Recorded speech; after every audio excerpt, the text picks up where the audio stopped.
In the secluded valley of Tres Raíces, a singular tradition defined the annual harvest gathering, the weaving of the Gran Trenza, a single, massive French braid that incorporated a strand of hair from every villager. For generations, the oldest weaver, Abuela Socorro, had performed the ritual, her fingers flying as she interlaced the blonde of the northern farmers with the raven black of the southern fishers, the fiery red of the eastern artisans with the silver threads of the elders.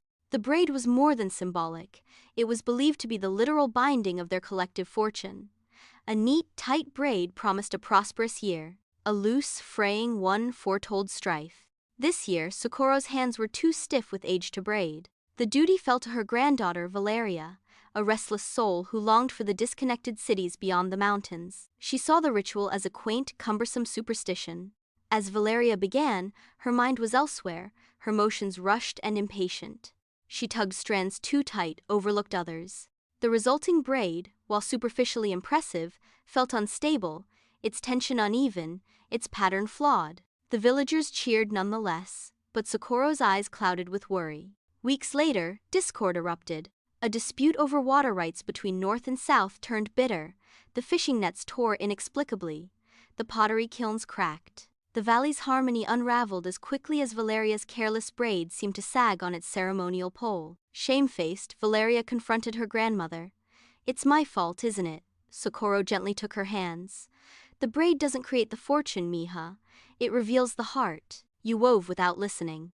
Each strand has a tension, a story. You must feel them to make them one." The next morning, Valeria did the unthinkable.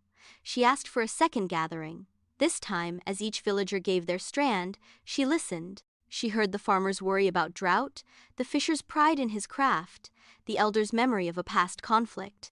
Her fingers, now attentive, worked not to dominate the hair, but to marry it.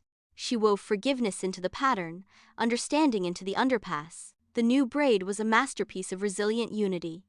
Almost immediately, the tension softened. A compromise was found for the water. The community healed. Valeria, her restless heart finally stilled, understood.